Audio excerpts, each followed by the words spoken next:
अस्सलामुअलैकुम। मैं हूँ ज़ैन इम्तियाज़ और आप देख रहे हैं मेरा यूट्यूब चैनल एवर वीलॉग। जैसा कि मैंने पिछली वीडियो में प्रॉमिस किया था कि आपके क्वेश्चंस बिलावल भाई से पूछेंगे और वो आपको बेहतर तरीके से गाइड करेंगे, आपके क्वेश्चंस के आंसर्स देंगे। तो आज हमने बिलावल भाई को ऑनलाइन लिया है और आपके जो क्वेश्चंस हैं मैं उनके सामने रखूँगा और वो उनके जवाब देंगे। तो चलिए स्टार्ट करते हैं।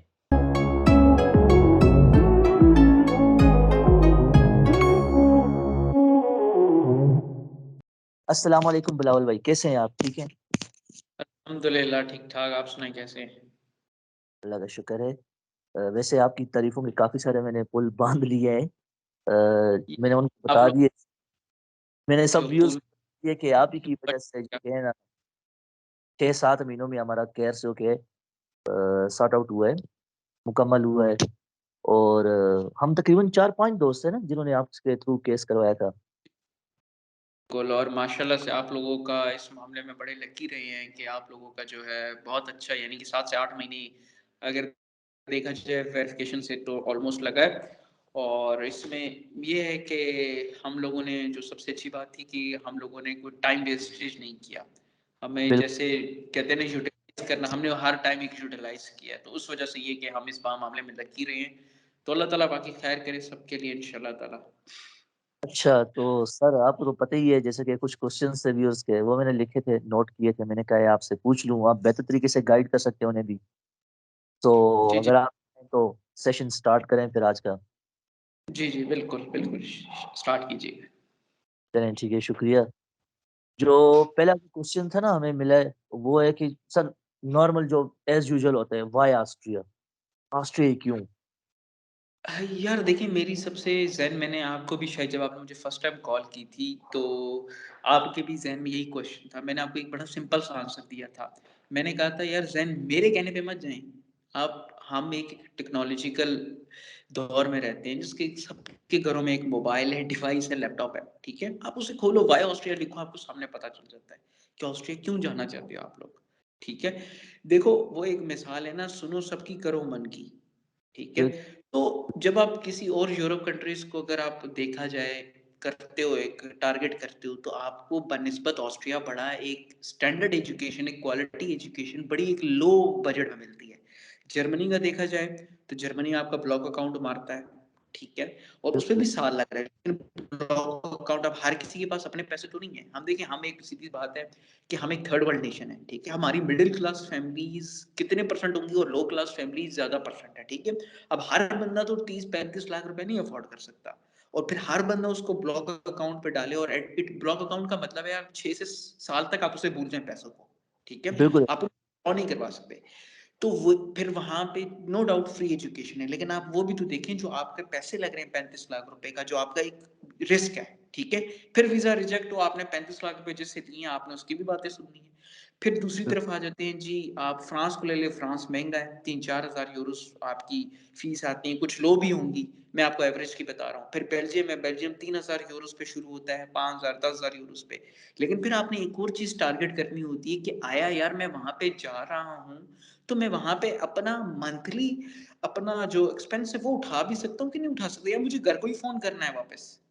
तो ये ऐसे ही होता चीज़ें है। करनी पड़ती हैं। तो ऑस्ट्रिया मेरा ख़्याल में एक आपको अगर एक बेटर एजुकेशन, एक स्टैंडर्ड एजुकेशन, एक क्वालिटी एजुकेशन अगर आपको लो फीसेज़ में दे रहा है, तो मेरा नहीं ख़्याल यार ये कोई बुरी ऑप्शन है। बाकी आप लोग अपना सर्च करें, यूरोप वन ऑफ द देखा जाए तो स्विट्ज़रलैंड और ऑस्ट्रिया एक उन नेशंस में आते हैं जो एक पीस कन्वेंशंस में आते थे जहाँ तक मेरी इन्फॉर्मेशन है, ठीक है? बिल्कुल, तो no forces, no violence, no criminal records और ये सब चीज़ों में आता है, ठीक है? तो उस लिहाज से देखा जाए तो और जर्मनी के नेबरिंग कंट्री में है, तो अगर आप लोगों को एक अच्छा अपॉर्च्युनिटी मिलती है, आप जर्मनी जा सकते हैं। सबसे बड़ा एडवांटेज है कि जर्मन बोली जाती है। आपने जर्मन एक बार सीख लिया, आप जर्मनी एंटर हो जाए, आप बिल्कुल, एडवांटेज है वहाँ पे। तो मेरा ख़्याल है ये आंसर जो है ना, ये आप किसी और से पूछने के बजाय सबसे बेहतरीन इस क्वेश्चन का आंसर जो है ना, आप खुद ढूँढ सकते हो कि मैं आखिर क्यों जाना चाहता हूँ। देखें, किसी ने आपके घर में राशन नहीं डालने, किसी ने आपकी डिग्रियाँ पूरी नहीं करनी, किसी ने आपकी फीसेज़ नहीं देनी, ठीक है? तो ये सब बिल चीज़ें आपने करनी है। तो ये सब चीज़ें आप लोगों ने बिल्कुल, करनी है। तो ये सीन है। जी, जी। अच्छा, हाँ, बिल्कुल ज पर लिविंग एक्सपेंसेस जितने भी हैं, वो खुद अफ़ोर्ड कर सकते हैं। हालाँकि ये है अच्छा है क्योंकि मैंने आपको पहले बताया था मेरा यूके में जिस तरह हुआ था। लेकिन यही बात है एक्सपेंसेस काफ़ी है वहाँ पे, तो बंदे पे बर्डन होता है, टेंशन होती है यार पता नहीं ये मैं पूरे कर पाऊँगा या नहीं। लाइक यहाँ पे अल्हम्दुलिल्लाह इतना है कि फीस वगैरह बहुत कम है, लिविंग एक्सपेंसेस बहुत ज़्यादा कम है। अच्छा और सर दूसरा क्वेश्चन था ऑस्ट्रियन रिक्वायरमेंट, ऑस्ट्रिया में यूनिवर्सिटी की रिक्वायरमेंट अक्सर लाइक कुछ तरह लड़के होते हैं ना जिनके वो कह रहे हैं 45 परसेंटेज वाले या 50 परसेंटेज वाले अक्सर इस तरह के मैसेजेस आ रहे होते हैं। तो उनके लिए या ये भी वेरी करता है यूनिवर्सिटी टू यूनिवर्सिटी, ठीक है? अब जैसे आपको पता है और आप लोगों का मुझे पता है कि आप 4-5 के क्या सीजीपीए थे, ठीक है? तो बिल्कुल, वो अगर वो देखा जाए तो मेरा ख़्याल है कि मेरा भी कोई सीजीपीए आउटस्टैंडिंग नहीं है, ठीक है? लेकिन मैं भी रिजेक्ट हुआ हूँ, ऐसी बात नहीं। लेकिन 45% इज़ बिलो एवरेज यार, ठीक है? 45 तो बहुत ही लो है ना। 45 तो आपको पाकिस्तान में कोई नहीं देगा एडमिशन, और देगा भी तो कोई माड़ा सा ही होगा, ठीक है? यूनिवर्सिटी लेवल पे अगर आपका 2.5 है, यानी 60% डिपेंड करता है यूनिवर्सिटीज़ का, ठीक है? अब 60% किसी का 2.4 पे भी बनता है, 2.5 पे भी बनता है। जैसे मेरी यूनिवर्सिटी का 2.6 जो बनता है वो 65 परसेंटेज पे बनता है, ठीक है? बिल्कुल सर, तो वेरीज़ करता है जिनकी परसेंटाइल सिस्टम होता है, क्योंकि मेरा परसेंटाइल सिस्टम था टर्म सिस्टम पे, ठीक है? डिपेंड करता है, लेकिन 60% पे आराम से एडमिशन हो जाता है। ये है कि आपको देखो, रिजेक्ट एक बात हमेशा याद रखिए ज़िंदगी में ना, रिजेक्शन एक्सेप्ट करना सीखें। अगर एक यूनिवर्सिटी ने रिजेक्ट कर दिया डज़न्ट मीन आपकी ज़िंदगी खत्म हो गई। मैं बड़ी यूनिवर्सिटी से रिजेक्ट हुआ हूँ, मैं जॉब से भी रिजेक्ट हुआ हूँ, बिल्कुल ऐसे लेकिन ही। ये डज़न्ट मीन ज़िंदगी जो है तबाह अपनी मैं मरना ही पे तुला नहीं, ऐसा नहीं है। मैं ट्राई करता रहता हूँ। मैंने फिर भी ट्राई किया ऑस्ट्रेलिया के लिए, और मेरी अल्लाह का शुक्र है मुझे 2 यूनिवर्सिटी से 4 डिपार्टमेंट से मुझे मिले थे एडमिशन लेटर।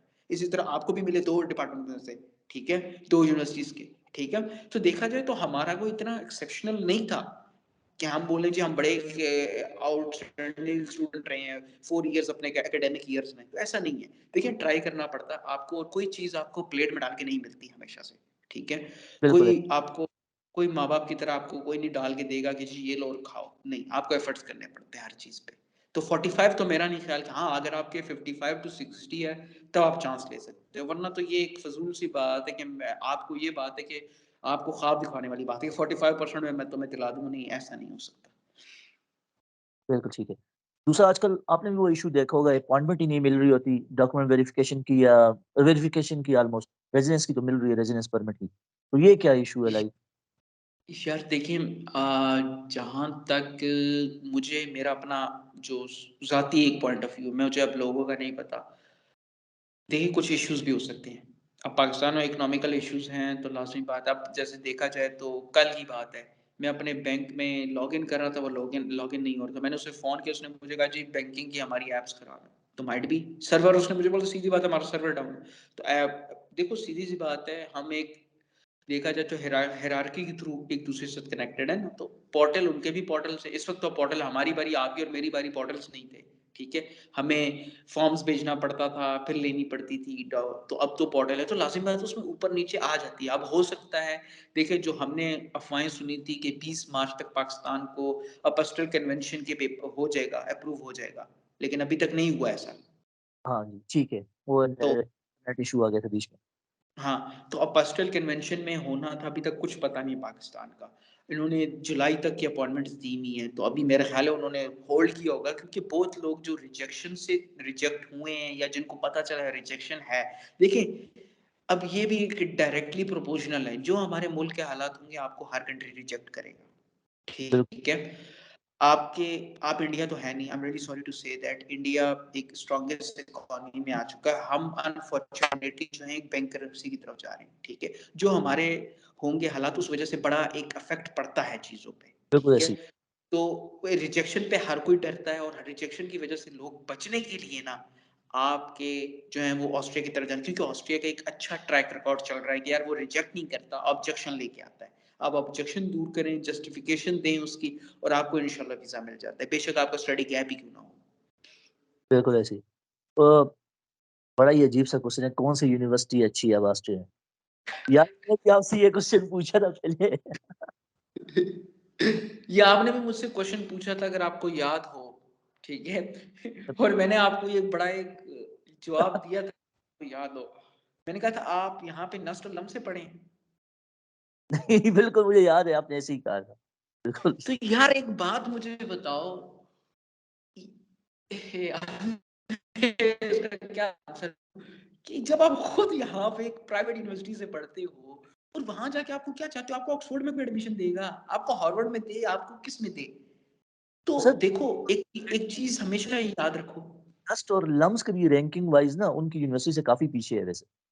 मैंने खुद बिल्कुल, चेक बिल्कुल ऐसी ही चीज़ है ना, ये आपने रिसर्च करना है। देखो वहाँ पे हमारे मुल्क की तरह प्राइवेट एजुकेशन सिस्टम नहीं है, अगर है तो बहुत कम है, ठीक है? उनकी पब्लिक यूनिवर्सिटीज़ ही बहुत ज़ालिम यूनिवर्सिटीज़ हैं, बहुत अच्छी यूनिवर्सिटीज़ स्टैंडर्ड है उनका। तो आप अब ये कहना कि मैं कहूँ जी यूनिवर्सिटी ऑफ वियना अच्छी थी, इंसब्रुक अच्छी थी, क्लेगनफर्ट अच्छी थी, क्या कहते हैं सेल्ज़बर्ग की टीयू वियन अच्छी थी, तो ये गलत होगा। उनकी सब प्रॉपर स्टैंडर्ड है। जब आप जाओगे आप शुक्र करो पहले आपको वो एडमिशन दे दें कि आप थर्ड वर्ल्ड से उठ के आप एक थर्ड वर्ल्ड एजुकेशन सिस्टम से उठ के एक फर्स्ट वर्ल्ड एजुकेशन सिस्टम पे जा रहे हो, तो ये तो उनकी मेहरबानी है। आपको तो आपको मेरा ख्याल है वेट करना चाहिए। देखिए हम माने ना या ना माने, देखिए हम पाकिस्तानी है ना, and we proud of Pakistani, ठीक है? लेकिन एक चीज़ को जहाँ हमारी गलती है, हमारा मसला ये है कि हम वहाँ पे गलती नहीं मानते।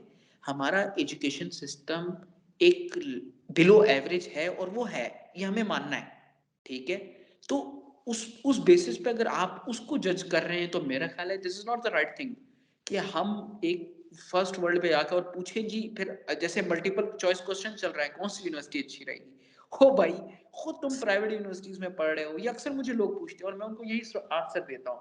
अच्छा, सॉरी। तो यही आंसर होता है यार, देखें एडमिशन अगर आपने यूनिवर्सिटी का प्रोफाइल देखना है ना, मैंने आपको वही कहा गूगल पे लिखिए, आपको हर यूनिवर्सिटी का प्रोफाइल आ जाएगा। इवन उसकी फाउंडेशन डेट, उसके फाउंडर्स, उसके सब कुछ आ जाएँगे। उसके बिल्कुल है। कितने रिसर्च पेपर उसके नाम से गए, ये तक आ जाता है। तो ये चीज़ें हैं। और कोर्स चेंज कर सकते हैं क्या हम वहाँ पे? कोई और कोर्स मतलब शिफ्ट कर लें अपना या टोटली चेंज कर सकते हैं फील्ड ही अपनी लाइक इस तरह? यार देखें, एक बार आपको एडमिशन मिल गया, ठीक है? आप एडमिशन के बाद चेंज कर सकते हैं, ठीक है? वहाँ जाएँ, ऑलरेडी आपके पास एडमिशन लेटर है या आपने अप्लाई करना है, आप कर सकते हैं। आपके पास एक बार आरपी कार्ड आ गया, आरपी कार्ड आपको वहीं से मिलेगा जिस शहर में आप जा रहे हो, ठीक है? आप जैसे अब आप जा रहे हो क्लेगनफर्ट में, ठीक है? कोई दूसरा एक्स वाई ज़ेड जा रहा है वियना में, अब वो कहता है जी मैंने क्लेगनफर्ट आना है। अब वो जब तक उसका आरपी कार्ड नहीं मिलेगा ना, वो वहाँ पे नहीं जा सकता, क्योंकि आरपी कार्ड आपका जो पहला एडमिशन लेटर है ना, जिसकी बेसिस पे आपने आरपी अप्लाई किया हुआ है, जी, आपको जी। उसी बेसिस पे आरपी कार्ड इश्यू होता है। आपने आरपी कार्ड लिया, फिर चेंज कर दो। लेकिन आरपी कार्ड के भी आपको इश्यू जो एडमिशन लेटर है, आपने फीस जमा करवानी है, उसका कंफर्मेशन एनरोलमेंट मिलेगा आपको। उसके बाद आपका आरपी अप्लाई होता है, ठीक है? आप वो उठाओ और जाके फिर दे आओ, फिर यही हो सकता है। बिल्कुल सही। करते हैं यार, लोग चेंज करते हैं। देखो फील्ड तो चेंज नहीं होती ना लाइक अब इंजीनियरिंग फील्ड है, अब वो किसी और फील्ड में चला जाए। यार करते हैं, मैंने खुद और देखा है एक इंजीनियरिंग वाले मीडिया कन्वर्जन एंड मैनेजमेंट कर रहे हैं, कुछ ये तो आपने आपका ठीक है। नहीं मैं अभी तक सोच रहा हूँ इस चीज़ पे कि क्या किया जाए, अभी सोच रहा हूँ। अच्छा, सर दूसरा है कि क्रेगिनफर्ट में एडमिशन कब तक ओपन होंगे? क्लेगनफर्ट नहीं, पूरे ऑस्ट्रिया की बात करें। ऑस्ट्रिया ऑस्ट्रिया में 16 जनवरी के बाद मेरा ख्याल है कि कुछ यूनिवर्सिटीज़ में 12 और कुछ के बाद 16 के बाद शुरू हो रहे हैं एडमिशन्स, और कुछ के मेरे ख्याल है 20 के बाद है। तो वही बात है कि यार गूगल खोले, गूगल पे हर डिटेल्स है। और ये क्रेगिनफर्ट या मतलब ऑस्ट्रिया में किसी भी यूनिवर्सिटी का जो कि ऑफर लेटर मतलब कितने ऐसे के लिए वैलिड रहता है? यार मोस्टली जो वैलिड रहता है वो 2 सेमेस्टर तक रहता है। विंटर सेमेस्टर्स तक और समर सेमेस्टर्स, यानी विंटर का एक आपको इश्यू विंटर से लेके समर तक होगा। लेकिन कुछ यूनिवर्सिटीज़ हैं, जैसे मैंने इंसब्रुक का सुना है, ये मेरा अपना, ये अभी तक मैं इस पे कन्फर्म नहीं कर सकता। इंसब्रुक का जो है वो 1 सेमेस्टर का होता है, ठीक है? फिर आपको डेफर करते हैं, वो आप उनसे रिक्वेस्ट कर देखिए हर चीज़ रिक्वेस्ट पे हो जाती है वहाँ पे। जब आपके डॉक्यूमेंट्स रेडी होने पे टाइम लगा रहे हैं, तो आप उनसे रिक्वेस्ट कर सकते हैं कि यार मेरी लीगलाइज़ेशन है, वेरिफिकेशन है, तो इस चीज़ों पे वो टाइम लगा सकता है, उसपे कोई इश्यू नहीं होता। मेन क्वेश्चन जो आजकल जिस पे ऑब्जेक्शंस भी बहुत ज़्यादा लग रही हैं लाइक ये बैंक स्टेटमेंट कितनी हो, प्रूफ ऑफ फंड क्या होता है? ये काइंडली इस पे थोड़ा एक्सप्लेन कर लें। यार देखिए, प्रूफ ऑफ फंड सबसे पहली चीज़ आ जाती है, आपकी बात करते हैं प्रूफ ऑफ फंड्स पे। प्रूफ ऑफ फंड्स का मतलब है कि आप प्रूफ करें कि आपके पास ये पैसे आ कहाँ से रहे हैं, ठीक है? सपोज़ आपने 1 करोड़ रुपया रखवाया है, सपोज़ एक बैंक स्टेटमेंट है। आपने 1 करोड़ रखवाया और आप मुझे ये बताएँ कि आपके पास आया कहाँ से? Austria doesn't even care about you कि आपने 100,000 रुपीज़ रखवाएँ या टे 10 मिलियन रखवाया, 20 मिलियन रखवाया, they don't care. All they care कि tell us how what's the resource of this money? ये कहाँ से जनरेट हुआ है पैसे आपके, ठीक है? अब पैसे जनरेशन आपको इन सवालात के जवाबात पे काम करने की देर है कि आपने प्रूफ ऑफ फंड करना है। देखिए 25 साल तक जो 24 साल तक है ना यानी 18 से लेके 24 साल तक की उम्र, उसके लिए उन्होंने थोड़ी-सी कम रखी यानी मैंने सुना है 25 से 30 तक का है, ठीक है? ये बैंक स्टेटमेंट है, वेरीज़ करता है लेकिन ऐज़ हमारी जो इकॉनमी है, हमारे इकोनॉमिक क्राइसिस चल रहे हैं, तो हमारी इकोनॉमी डीवैल्यू हो रही है और यूरो जो है वो दिन-ब-दिन अप बढ़ता अप जा रहा है, हो ठीक एग्ज़ैक्टली। है? तो उस हिसाब से अगर देखा जाए तो ऑटोमैटिकली मेरा ख़्याल है कि अगर आप 25-30 लाख रुपए उन्होंने यूरोज़ में दिया हुआ है, अगर कोई प 10,000 यूरो है, 12,000 यूरो है, 13,000 यूरो है, वो ऑटोमैटिकली बढ़ जाएगा। मेन चीज़ उनकी 13,000 यूरो तक आती है, जो 28-29 साल के लड़के के लिए उन्होंने रखी हुई है, ठीक है? लेकिन उसमें भी कुछ है जो आपका आ जाता है, सबसे पहली चीज़ आपकी अकोमोडेशन वो कैलकुलेट करते हैं कि आपने ऑस्ट्रिया में अगर अकोमोडेशन करवाई है, तो वो कितनी पर मंथ क्या चार्जेज़ हैं उसके, ठीक है? अगर आपने 500 यूरो वाली ली है ना, आप समझिए कि आपके लगने वाले हैं।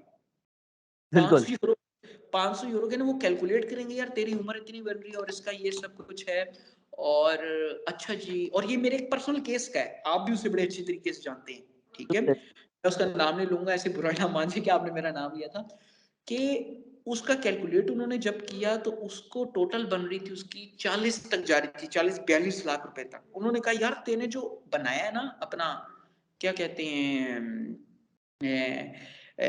कॉन्ट्रैक्ट अकोमोडेशन कॉन्ट्रैक्ट जो तूने इस्तेमाल किया वो तो 500 यूरो पे जा रहा है और अगर कैलकुलेट किया जाए 12 क्या कहते हैं अल्लाह भला करे 12 मल्टीप्लाई बाय आपका अल्लाह करे 12 मल्टीप्लाई बाय 500 किया जाए तो आपका तो ये ऑटोमेटिकली भाई 12 चला जाए तो आप कर लें जी 12 मल्टीप्लाई बाय 500 तो आपके 6,000 यूरोस तो ये बनता है फिर आपका लिविंग एक्सपेंस है फिर आपके जी और दूसरे एक्सपेंस आपकी फीस है वो सारा कैलकुलेट करके उसकी कोई अमाउंट उन्होंने बनाई थी मेरा ख्याल है कोई 17-18,000 यूरोस आई गेस बन रही थी और वो 41-42 लाख रुपए बन रही थी तो फिर उसको वो अकल के दान जब वो मेरे पास उन्होंने मुझे कहा कि यार इस तरह सीन हुआ है मैंने जब उनका लेटर पढ़ा मैंने कहा यार ऐसा भी होता है यार जब तक मुझे तब तक ये चीज मुझे नहीं पता थी टू बी ऑनेस्ट आपसे बात करूं तो ठीक है तो सॉरी सर बीच में वो तो इंटर तब तक तब तक ये चीज तब तक ये आप चीज मुझे भी नहीं पता तक थी हेलो जी, जी, आवाज़ आ रही है अब? मैं कह रहा था आप बता रहे थे जब उनका लेटर पढ़ा तो हाँ, लेटर पढ़ा तो ये चीज़ मुझे भी नहीं पता थी, ये मेरे इल्म में भी नहीं थी कि वो ऐसे भी कैलकुलेट करते हैं। तो उन्होंने ऐसे भी कैलकुलेट किया, तो फिर मुझे समझ आई कि इंसान को एवरेज एवरेज जो है ना 200 से लेके 300-400 यूरो तक महदूद रखना है। 500 यूरो पे गए भाई आप समझो कि आप लुटने वाले हो। तो आपको बिल्कुल ऐसा अमेरिका जैसी जो है ना वो फिर बैंक स्टेटमेंट के लिए रेडी रहो। और फिर सबसे बड़ा क्वेश्चन आ जाता है प्रूफ ऑफ फंड दो। ठीक है? जितने ज़्यादा प्रूफ आप जितना ज़्यादा फंड यूज़ करोगे, उतना आप फँसोगे आप प्रूफ ऑफ फंड्स में। समझ रहे हैं? बिल्कुल, तो ये सीन है। तो सबसे पहली चीज़ ये है कि यार ऑन एवरेज 13,000 यूरोज़ चलता है 13,000 13,500 यूरोज़ तक, ठीक है? जो 28-29 साल यानी मेरी उम्र वाले और आपकी उम्र वाले, आपकी उम्र के तो मेरे ख़्याल है 12,500 यूरोज़ थे, ऐसे ही था? जी, और जी। मेरे लिए उन्होंने कहा था 12,700 यूरो का करवाओ, तो ये सीन है। और यूरो बढ़ता रहेगा तो मेरे भाई ये 12,000 यूरो भी कभी भी 12 लाख भी बन सकते हैं और कभी भी ये जो है ना 30-40 लाख भी बन सकता है। तो इसमें कोई हम दो राय नहीं कर सकते बात हम। तो प्रूफ ऑफ फंड के लिए कौन से डॉक्यूमेंट्स रिक्वायर्ड इस पे? यार देखिए प्रूफ ऑफ फंड आपके ऊपर डिपेंड है कि आप आपने क्या करना है। देखिए मैं जब सबसे पहले जब केस का करता हूँ ना, मैं सबसे पहले पूछता हूँ कि तुम्हारा स्पॉन्सर कौन है? और अगर स्पॉन्सर तुम्हारे वालिद साहब हैं, तो वालिद साहब क्या करते हैं? यार कहाँ से लाए हैं पैसा ना? मुझे भी तो पूछना है ना आखिर। कल के दिन वो उसको जस्टिफिकेशन माँगेगा तो मैं क्या करूँगा उसको? सीधी बिल्कुल, बात है क्लियर जब आप किसी के साथ रखते हो तो आपको पता चल जाता है ठीक है अब मेरे फादर जनरल सर्जन रिटायर्ड है आपके भाई डॉक्टर थे देखिए सिंपल केस था हमें पता था हमारे केसेस में इतना डिफरेंशिएट नहीं होता ठीक है जी जो मसला बनता है उनके लिए जिनके कारोबार हैं और वो रजिस्टर्ड नहीं है, इट डज़न्ट मैटर, रजिस्ट्रेशन का कोई मसला नहीं है एफबीआई में। पाकिस्तान में उनको भी पता है कि 80% 90% अवाम तो टैक्स देती हुई नहीं है। ठीक है जी? तो टैक्स की वजह से जो इश्यू आता है वो हमें भी पता है और टैक्स का हमें भी पता है जो हम टैक्स देते हैं, तो बड़े गवर्नमेंट एम्प्लॉइज़ जो देते हैं वो टैक्स देते हैं, ठीक है जी। एक चीज़, दूसरी चीज़ ये कि आपका पे डिपेंड करता है आपकी कौन-सी प्रॉपर्टी है जो रेंटल वैल्यू पे आ रही है। आपने कोई ज़मीन बेची है, उसका आप सेल डीड लगाते हो, गाड़ी बेची है। अब जैसे हमारे एक गाड़ी वाले भी हैं, जिसका आपको भी पता है, बिल्कुल, बिल्कुल, से जो हमारे साथ आ रहे हैं अल्हम्दुलिल्लाह फिर भी। जी, जी। तो अल्लाह ताला उनके लिए भी आसानी करे। उनका सेल डीड का लगा हुआ है, ठीक है? उनके भी कोई इतने क्वेश्चन्स उन्होंने नहीं पूछे क्योंकि उनके प्रूफ ऑफ फंड आ गए। फिर आपके फादर क्या करते हैं? आपके फादर का स्टेटस आ जाता है, आपका ब्रदर स्पॉन्सर है, उसका स्टेटस आ जाता है। तो ये डिफरेंट टू डिफरेंट केसेस पे डिपेंड करता है। ठीक है जी? तो ये चीज़ें। सर बैंक स्टेटमेंट कितनी पुरानी होनी चाहिए? यार बैंक स्टेटमेंट देखिए 3 से 6 महीने भी लगती है। मैंने एक ऐसा भी केस सुना है जिसने हफ्ता पहले की भी स्टेटमेंट जमा करवाई है, उसकी प्रूव हो चुकी है। अच्छा, हाँ, और वो उधर बैठी हुई है, वो she is a lady actually और वो इस वक़्त मेरा ख़्याल है ग्रेज़ में बैठी हुई हैं। तो मैं इस चीज़ पे वो देखिए वो चीज़ पे वो नहीं, मेन चीज़ उनका कॉज़ है प्रूफ ऑफ फंड्स। हमें प्रूफ ऑफ फंड्स बताओ कहाँ से आया है? ठीक, 3 से ठीक। 6 महीने भी है फॉर अ बेटर केस आप 6 महीने भी कर सकते हैं। मैंने 6 महीने की दी थी, समझ रहे हैं? जी, जी। आपकी मेरा ख़्याल है महीना डेढ़ 2 महीने पुरानी थी, हमारे शागिर्दों की 2-3 महीने पुरानी थी। तो बिल्कुल ऐसे डिफरेंट केसेस पे डिफरेंट वेरीज़ करता है, कोई इसमें इश्यू नहीं बनता आपका। अच्छा, ये लड़का कह रहा था एक कि जी 3 महीने हो गए डॉक्यूमेंट वेरिफिकेशन के लिए सबमिट करा अभी तक रिप्लाई नहीं आया, तो अब हमें क्या करना चाहिए? जो देखिए जो मुझे मेरा जो अपना टाइम लगा था वो 3 महीने 15 दिन लगा था, तो उससे करें कि लोगों को चाहिए 3 महीने, साढ़े 3 महीने तक एटलीस्ट तो वेट करो यार, बट ठीक तो है मेरे जी? अपने 4 महीने लगे थे, मैंने उनको कहा भी था। तो साढ़े 3 महीने वेट करो, 4 महीने वेट करो, उसके बाद जो है आप सबसे बेहतरीन और जो है ना वो है कि जी आप एम्बेसी को ईमेल कर दो या कॉल कर दो। ठीक है? कॉल कॉल भी करते हो तब भी नो इश्यू, ईमेल भी करते हो, लेकिन ईमेल पे आपने उन्हें प्रॉपर बताना है कि आपकी क्या वेरिफ़िकेशन डेट थी, ठीक है? क्या नाम है आपका, क्या पासपोर्ट नंबर है, सारा आपने मेंशन करके और फिर उन्हें ईमेल करना है। ठीक है सर। और सर एक और लड़का था उसने कहा है कि 12 मई डॉक्यूमेंट वेरिफिकेशन की डेट है, तो क्या वो सितंबर इनटेक के लिए एलिजिबल हो सकते हैं 2023 में? 12 मई की 12 मई 2023 की ना वेरिफिकेशन अपॉइंटमेंट है मई, डॉक्यूमेंट। जून, जुलाई, अगस्त, ये मैं आपसे क्वेश्चन पूछता हूँ, आप क्या कहते हैं? मुझे तो नहीं लगता ये स्प्रिंग में जा सकते हैं आई थिंक। यार इसकी सारी डिपेंड करती है इसकी वेरिफ़िकेशन रिपोर्ट पे। बिल्कुल। देखिए, ऐसे केसेज़ हैं, मैं उसे डिनाई नहीं कर सकता, ऐसे भी केसेज़ जिनकी 45 डेज़ में आई है verification, they are the lucky ones, ठीक है? अब वो अगर लकी है, तो मैं उसमें कुछ कह नहीं सकता, लेकिन बहुत मुश्किल है। अगर मैं देखा जाए तो इट्स अ 70-30 चांस, 70% तो, ना जाने का और 30% है जाने का। तो मतलब वो अपने माइंड में बना ले दिसंबर 2024। देखिए, मैंने आपको इसका आंसर सिंपल किया वेरिफ़िकेशन रिपोर्ट में, वेरिफ़िकेशन रिपोर्ट आ जाती है, सारी चीज़ें अलाइन करके चले, एडमिशन लेटर उसके पास होना चाहिए, मेन चीज़ ये है। एडमिशन लेटर बिल्कुल, में भी लगते हैं, ये याद रखें। और मेरा ख़्याल है कि एडमिशन लेटर के लिए भी जो आपको पता है, जो हम गाइड्स यूज़ करते हैं, मेरे पे हुआ है मेरे साथ ऐसा हुआ है। तो तो वो आपको बेहतर पता है इस चीज़ों पे। बिल्कुल, बिल्कुल। तो क्वेश्चन आया था जी पीटीई या आइल्स कौन-सा मतलब रिक्वायर्ड होगा, कौन-सा बेस्ट रहेगा? कोई भी नहीं, बहुत ज़्यादा पैसे हैं तो आइल्स दे दें, मैं यही बहुत कहा पैसे था। बहुत पैसे हैं तो। यार देखिए ऑस्ट्रिया में इंग्लिश लैंग्वेज का क्या काम है मुझे बताएँ, उनकी नेशनल लैंग्वेज है जर्मन। देखिए जर्मन वहाँ पे कुछ यूनिवर्सिटीज़ हैं, जैसे टीयू ग्रेज़ है आई थिंक, जब मैं उसमें अप्लाई कर रहा था टीयू ग्रेज़ में वो माँगते हैं आइल्ट्स 6.0 बैंड, 6.5 बैंड्स। तो जब आपको और दूसरी यूनिवर्सिटी ज़रूर आपने टीयू ग्रेज़ में घुसना है। क्यों घुसना है यार टीयू ग्रेज़ में? बिल्कुल, बिल्कुल। 1-2 ही यूनिवर्सिटी है, एफएच ज्वाइनम है, टीयू हाँ। ग्राज़ है और नहीं, कोई और सी है। एफएस जैन में भी मेरा इंग्लिश प्रोफिशिएंसी पे हुआ था, ठीक है? और क्या कहते हैं, मेरा कोई आइल्स बैंड इतना अच्छा भी नहीं था, मेरा 6 पॉइंट बैंड था, 6.0 पॉइंट था और अल्लाह भला करे मैंने पीडीएफ फाइल में दोनों ही लगा दिए थे, इंग्लिश प्रोफिशिएंसी भी लगाया था और वो भी लगाया था, तो उसमें कोई फ़र्क नहीं पड़ता उनका। अच्छा, ठीक है सर। हुँ। तो और मास्टर की कुछ स्कॉलरशिप देता है? यार 1500 यूरो में साल की वो क्या स्कॉलरशिप दी मुझे बताएँ? एग्ज़ैक्ट। क्या चाहती है? ये कौम क्या चाहती है? लेकिन ये बिल्कुल मुफ्त हो ना, मुफ्त हो। नहीं मुफ्त पर इटली वाला सीन हो गया तो ये हम लोग रोएँगे फिर, रिजेक्शन चांसेस होंगे, स्कॉलरशिप्स कैंसल होंगी, जैसे वहाँ पे हुए हैं कुछ केसेस इटली में। तो मेरा ख़्याल है कि यार 1500 यूरो हैं, इतनी तो फ़ीस हम पाकिस्तान में दे डालते हैं। अगर एक आप कड़वा घोंट पी रहे हैं तो फिर ये घोंट भी थोड़ा-सा सह ही लें तो बेहतर है। बिल्कुल ऐसे ही है। और ये डायरेक्ट वर्क वीज़ा भी मिल सकता है यहाँ से? आई थिंक मिला है लड़कों को, 1-2 को तो मैंने भी जानता हूँ, मास्टर के बाद उन्होंने अप्लाई किया था। यार यहाँ लकीली मिलता वहाँ से मिल सकता है, यहाँ से बैठ के तो मुझे नहीं लगता। वहाँ से मिल सकता है।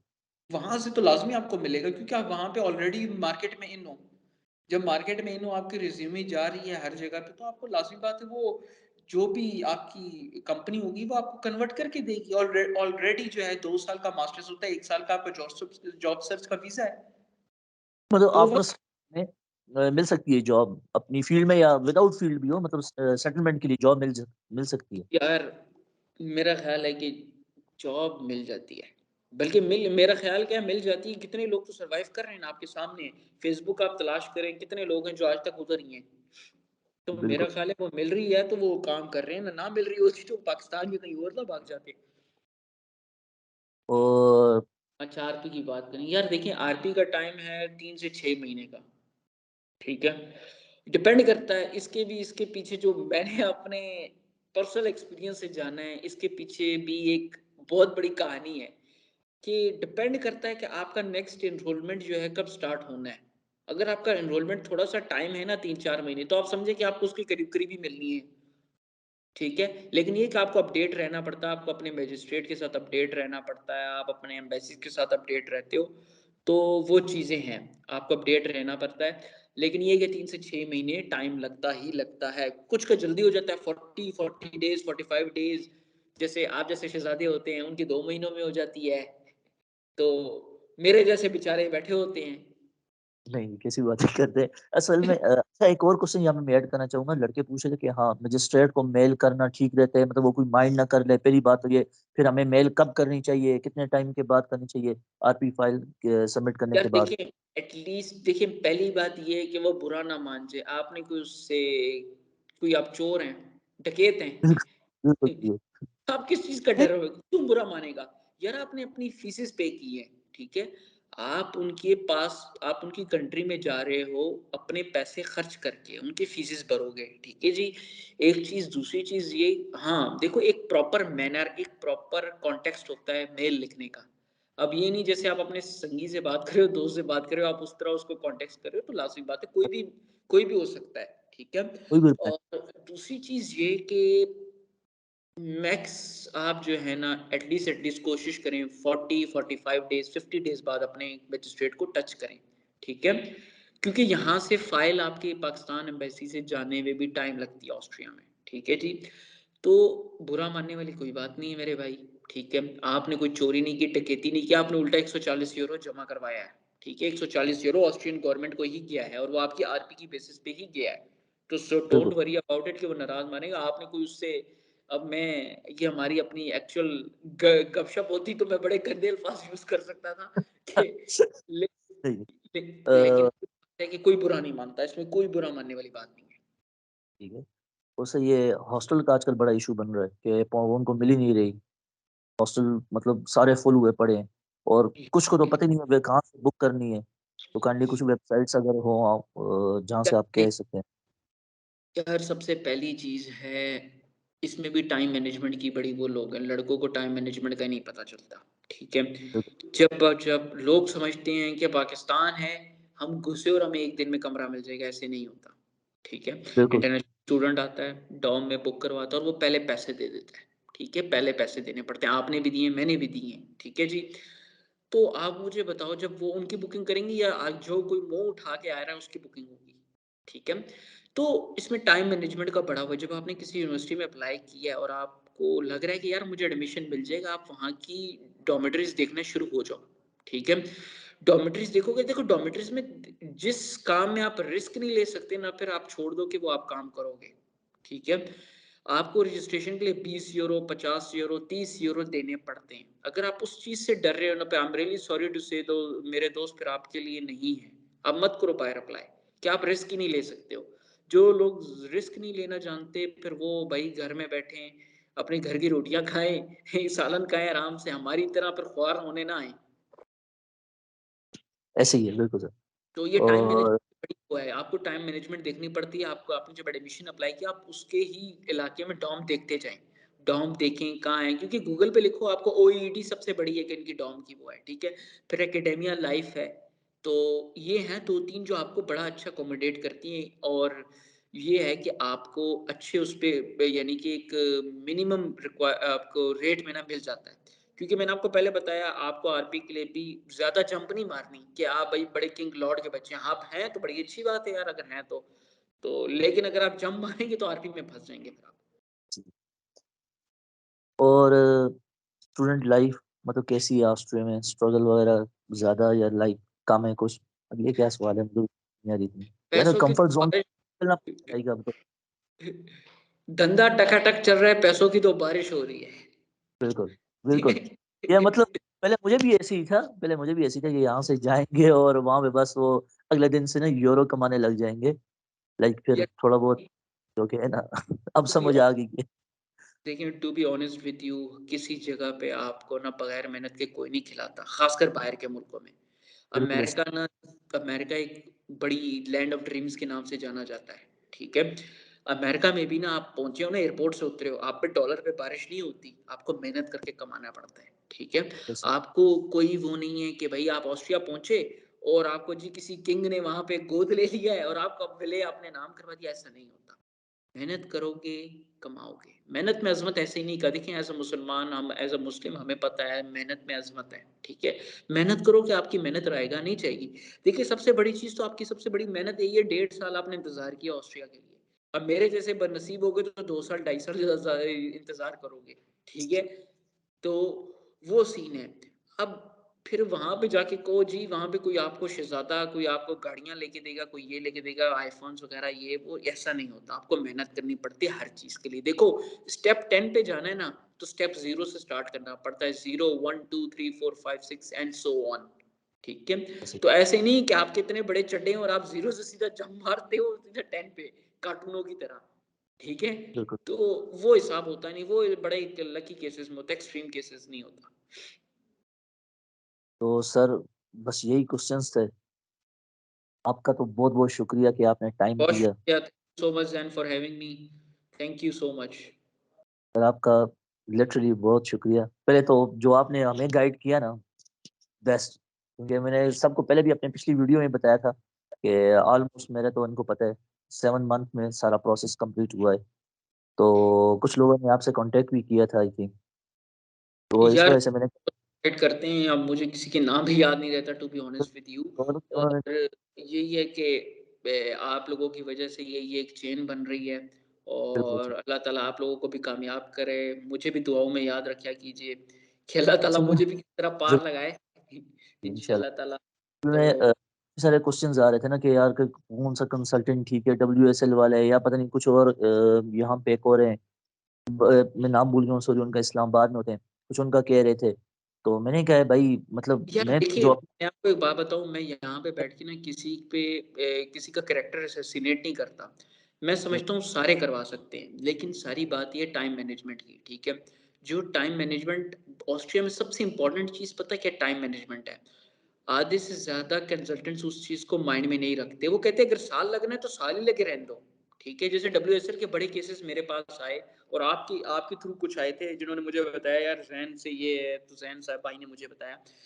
मेन चीज़ है, मैं देखिए डब्ल्यूएसएल ये चीज़ बिल्कुल डिनाई नहीं करता कि डब्ल्यूएसएल ने कभी ऑस्ट्रिया का केस नहीं किया। डब्ल्यूएसएल के कुछ लोग हैं जो पढ़ रहे हैं और उनसे मेरी गपशप है। उन्होंने कहा जी हम डब्ल्यूएसएल के थ्रू आए हैं। ऐसी बात नहीं है। लेकिन मसला ये है वो टाइम मैनेजमेंट नहीं करते, ठीक है?